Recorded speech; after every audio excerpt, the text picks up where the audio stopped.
Hello and good evening. Hello, welcome to Live with Gotham Quilts. And it is Tuesday, maybe you're watching us on the replay, and that's amazing too. But I hope that wherever you are in the country or even the world, you are having a wonderful day, evening, just a wonderful time. Now, I'm not trying to scare you. It is not my intention to scare you, but today's show might be a little bit scary. Not scary like last week when we were talking about freaky familiars from Ruby Star Society, but if you aren't keeping track, depending on when you're watching this, it is probably somewhere in the neighborhood of 150 to 160 days until Christmas. Can you believe it? This year has just flown by so quickly. So, if you are startled or frightened by that, I'm so sorry, but that means that you have 150 days to get your shopping or your making done, and I've got just the fabric line for you. I'm also using this to take an opportunity to talk about a new kid on the block. Now, in the fabric world, you might be surprised to hear that things move very slowly. We've talked on some of the shows about how we as a shop owner are buying fabrics 6, 8 months. What we're buying now, we probably won't get until March, April of next year. So we are buying far, far in advance, which means the fabric houses need to plan really far in advance. So a fabric line that I'm buying today for it to arrive 8 months from now was probably started about a year or a year and a half ago, which is why I'm so excited to talk about the new kid on the block here. Things move very, very slowly. And so many of us might be able to remember when a little known fabric or a little known quilting fabric manufacturer called Riley Blake was the new disruptor on the market. Or maybe even going back a little bit further, that was about 2009 or so when I believe they started getting into quilting fabrics. If we're thinking maybe even a little bit farther than that, Moda was the new kid on the block back in 1975. So there's not a whole lot of movement in the fabric world. There's a little bit, but not a whole ton. So anytime we see something new and exciting, we take note. And with the rise of like spoon flower, for example, being nimble and being able to pivot based on what people want at the moment is really very important. And sometimes with a big fabric house or a big fabric manufacturer, it's kind of hard to do that. If you think of the whole life cycle of fabric, think of kind of an analogy in that those established, I hesitate to call them old, but those established fabric houses are kind of like a really long running, really comforting TV show. Like NCIS is sometimes my comfort show in all of the iterations. If you're an NCIS fan, you know there's probably a handful of versions to watch. You pretty much know what you're getting every season. The characters are super beloved, and it has massive appeal to the masses. Lots of people tune in to watch NCIS, even now, even today. You can think of this next fabric house, the one I'm going to show you today. And there are a couple others out there too, kind of like a little bit like Spotify's Discover Weekly playlist, and that you go in to see what's new and fresh and what's happening and what's of the moment, to maybe be a little unexpected, to be inspired, to be introduced to some global indie artists. And so I will stop burying the lead here. The new fabric manufacturer that we have in-house is called Phoebe Fabrics, and they are based out of Canada. Now, they are not brand new. They started in about 2022, I believe, if I'm having my years right. 2022 is when they became their own design house. And if you're familiar with the Ruby Star Society and Moda, that relationship, it's a lot like what Phoebe Fabrics has. So Phoebe Fabrics is kind of like the Ruby Star Society, and that they are a collective of artists. And for these particular artists, they are across the globe. So we got to get a lot of different feels a lot of different perspectives from that global perspective of these artists, but they work together in a kind of a collective. Now, where I will point out some differences is that Ruby Star is more of a designing together collaborative. They sometimes get together at like the Freaky Familiars like we had and design something together, whereas the designers for Phoebe Fabrics are a little more independent. Their lines are uniquely their own, and they have a global view to be of the moment, to be modern, to design what people want, what people are liking out there as it's becoming fresh and new. But they're a little less, I would say, collaborative than Ruby Star. Another way in which they are very similar to Ruby Star Society is that they've got a big powerhouse fabric manufacturer behind them to support them. Um, we talked briefly about how fabric is made, and if you were lucky enough to be in the From Cotton to Consumer thread talks of July, you'll remember a little bit about this. But basically, when fabric is designed, it goes from the artist to the design house, and then it goes to giant mills where it gets printed up. And so having those relationships with the fabric mills, having those relationships with the gray goods is what they call it. So that's the fabric that's not printed at all. It's just kind of a gray or a grayish color. Having relationships and having access to that kind of not only capital, because it is pretty cost intensive, but just knowing where to go, knowing where to get the best printing, knowing where to get the best gray goods, all of that is built over time. And so if you're just a little guy on your own, you might not have access to all of the best things, all of the best information. And so Phoebe Fabrics, the collective with the indie artists doing the of the moment designing, partnered with Quiltex, which is a big, large company who has all of those distribution channels in place.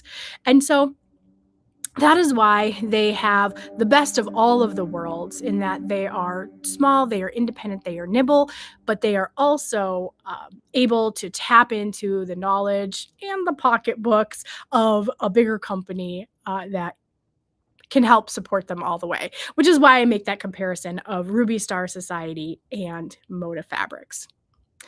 Now, I mentioned Spoonflower before, in that if you're familiar with that particular company, it is where independent artists can design fabric and then you can pick it and have it printed. Those are generally printed in much smaller batches. And so, because of that, it is hugely expensive to get exactly what you want. What I love about Phoebe Fabrics is their designs are really fresh and new and exciting, but they're printed at the levels of that we'd see of regular quilting cotton, so it runs about the same price as we see from there.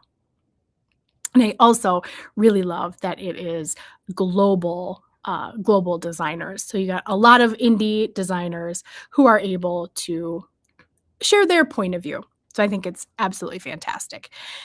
I've done enough talking about how cool it is to have a new kid on the block in Phoebe Fabrics. And I wonder, maybe in 10 years or so, we might be comparing the new kid on the block to Phoebe Fabrics and how they created their design collaborative. But before we go too much further, let me show you the fabrics that we have in. Now, I had mentioned that Phoebe Fabrics has been around for a handful of years, not many, 4 or so-ish. I've got 2 collections that I'll show you really quick. There's a couple of things that I really love about these, in that they are very contained, concise collections. The first one that I'm going to show you is called Bundle Up, and it's more of a wintry scene than it is a Christmas specific theme, especially when you get to some of the other prints. It features these adorable woodland creatures in kind of a steely blue, a navy that's in there. Really just a fun colorway for Christmas. or for the season, really, is what I should be saying.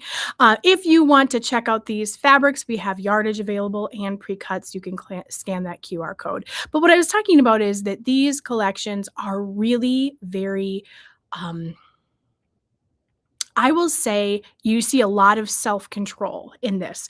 Some of the collections, I'm sure you've seen them, are humongous. Not with Phoebe Fabrics. They really run a very tight ship and they have nice, tight collections. What that means is that you have the opportunity to fill in with either your stash, or quilt shops have the opportunity to put their own little spin on it and add some blenders, which is exactly what we have done. Now, so you can get a feel for how zoomed in we are here, I'm going to put this. We're looking at probably about 1 inch to 3 inches on some of these animals. Maybe this guy is 1 inch wide by a couple inches tall. Yeah, about 2 inches tall. So that's the scale that we're looking at for this particular fabric. As you can see just how zoomed in we are. Now, this one is called Bundle Up. The print is called Bundle Up. Moving on to the next one, Trimming the Tree. Look at those fabulous ornaments. We have Stay Cozy, because who wouldn't be cozy with these little hats? I feel like if you know the answer to this, put it in the comments. But I'm thinking of they've got a special name for those hats that are. I think it's a Canadian word. I'm not 100% sure, but I've heard it a lot in Minnesota. Unsurprisingly, we're like Canada Junior sometimes here, but it's like a Canuck or a Took. Took maybe. If you know what it is, put it in the comment because I'm dying to know. But lots of fun hats and mittens here. We have Christmas Forest. And we have this beautiful Wish Upon a Star, gorgeous navy background with that just barely off-white. We have What Else But Snowstorm. We'll get the selvage out of there. It's less pretty to look at than the fabric. And then this I kind of love. It sums up the feeling of the fabric. You have this kind of block art print Scandinavian feel a little bit to it in these gorgeous colors. This one is called Winter Woodlands with little pine cones in there. Pretty cute. And then we have the Hit the Slopes stripe with a nice, beautiful thread right in there, of course. You can't cut a little fabric without getting some threads. I'm pretty sure that's how the saying goes. In any event, so that is the first collection. This is the Bundle Up. Now, like I said before, one of the things that I love about these tight collections is all of those were pretty bold and I would just say very bold prints. There was a lot going on there. So if you are looking to add a little bit to it, give your eye a place to rest, in our bundles, in our pre-cut bundles, we have added some blenders that go really nicely with this fabric. We've got a lovely shabby from Riley Blake. Now, shabby, if you're not familiar, is one of, I would say, the most popular blenders from Riley Blake, who we mentioned at the top of the show. And it's very tone on tone. It's got a little bit of texture. It's just a great go-to blender if you want to stay within that same color family. And here we're bringing out the red from the collection. This is another blender that we really like in the shop too. This is called Cocoa.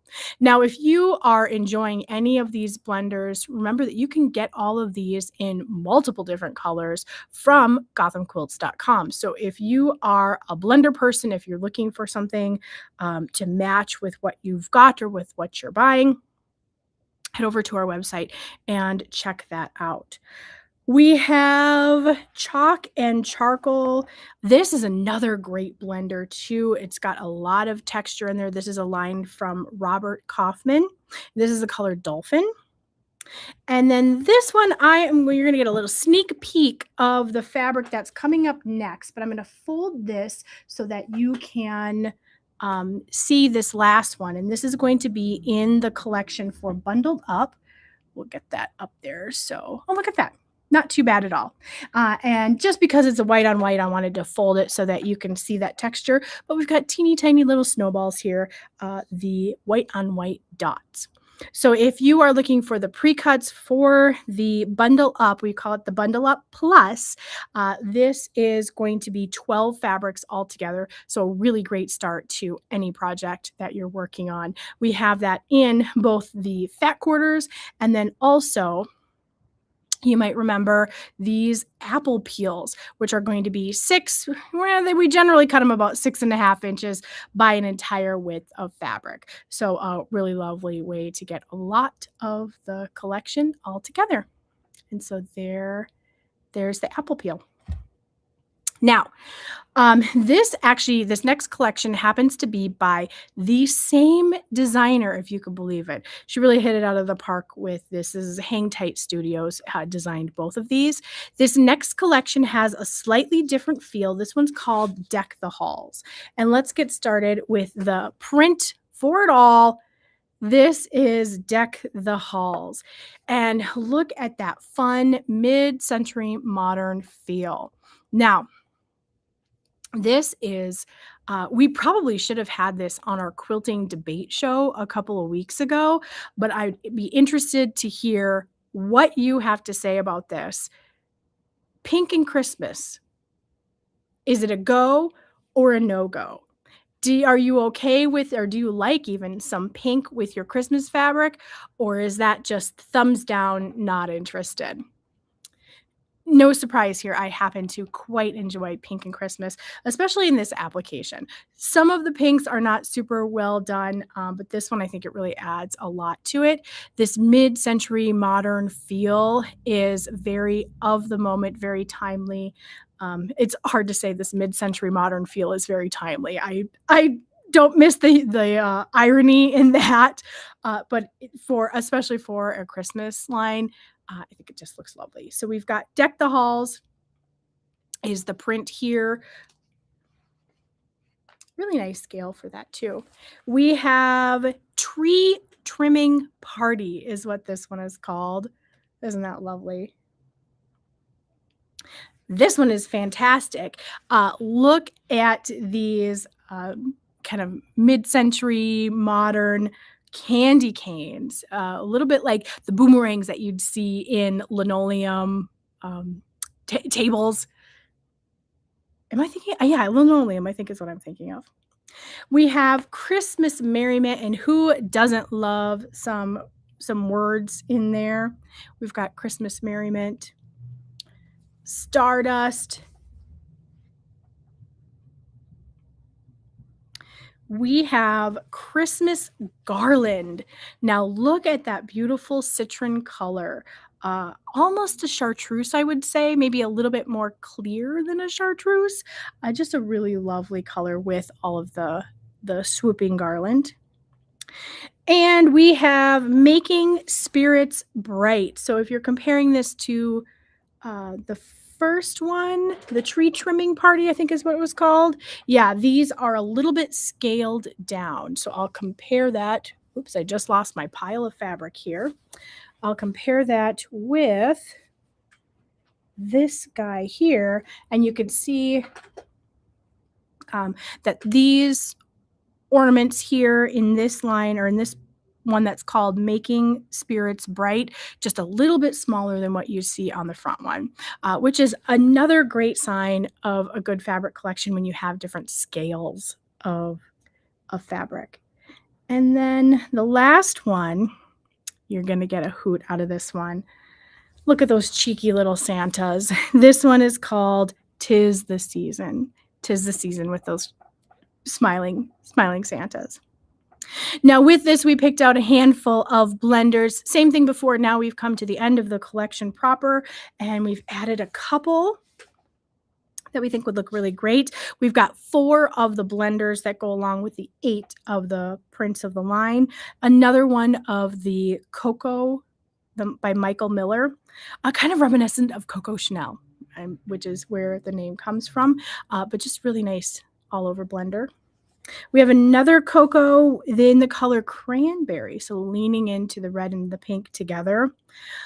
Maybe a little unexpected. This is gonna bring out that chartreuse color. This is the color Lichen, by Andover Cottage Cloth. If you are not familiar with the cottage cloth fabric lines, they are just a gorgeous, low volume, very kind of gentle. They can go either way. They can go kind of modern because of the colors that they're in, and there's just not a whole lot of texture to detract from what you're doing, what you're sewing. But it also goes really very primitive as well. So if you've got some more traditional fabrics, this fabric line, Andover Cottage Cloth, can split the difference so very expertly. It's lovely.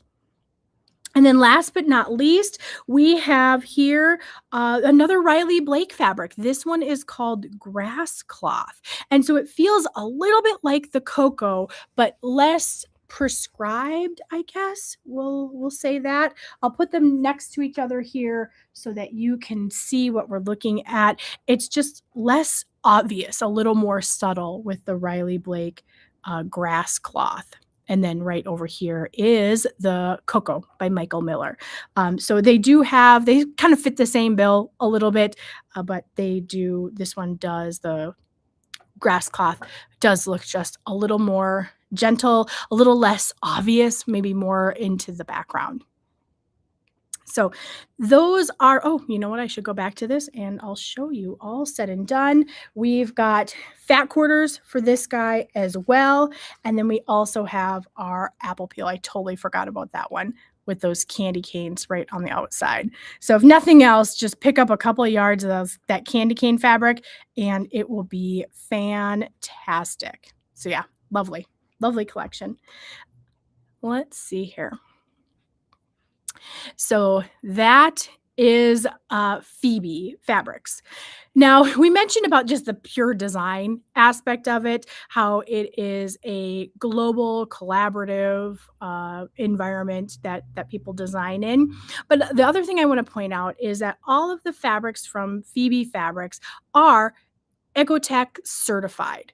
Now, we had talked about Oeko-Tex, oh, maybe a handful of weeks ago, but there's a couple of things that I wanted to make sure that you knew and why this is such a thoughtful and amazing thing. Now, Oeko-Tex is a standard that it has been across the globe for a fair amount of time. The word actually is German, I believe, is where it comes from. Now, there are a couple of things that make this fabric really very thoughtful to work with.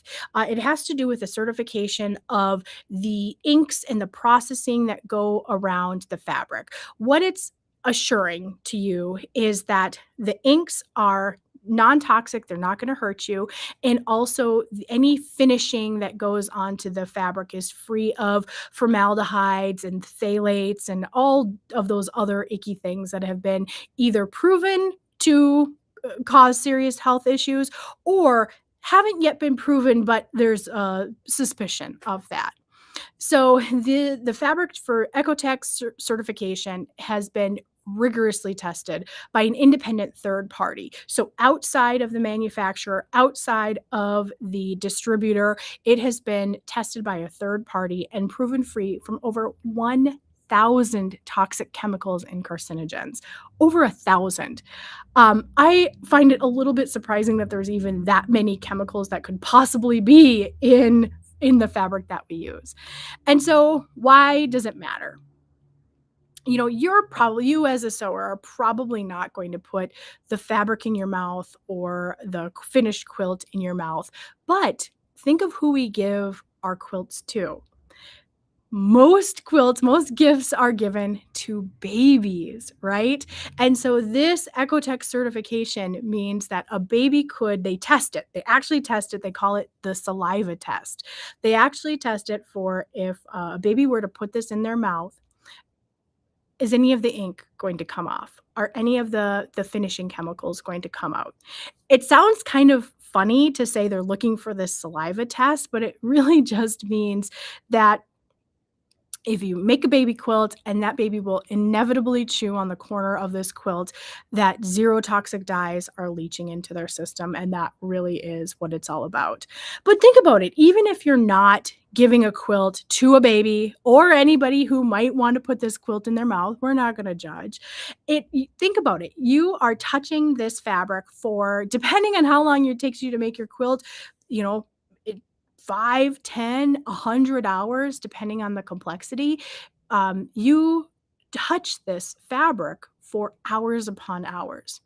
In addition to that, with whatever you're doing, you're standing at an ironing board, you're pressing it, you're using steam. And so it also means that any of those vapors, anything that's going to aerosolize off your fabric isn't going to harm you either.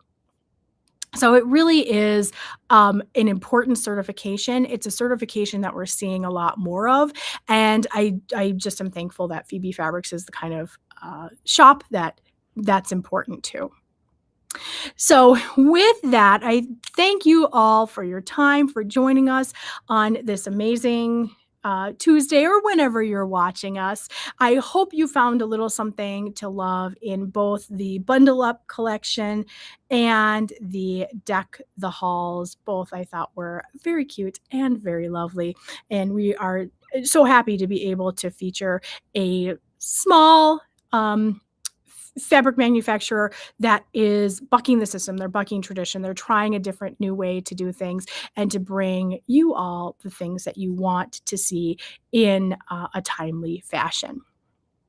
So thank you so much for joining us. We will see you next Tuesday, same bat time, same bat channel. We'll see you Tuesday at 6:30 p.m. Eastern with Live with Gotham Quilts. I hope to see you then, if not before. And I really hope before. Thank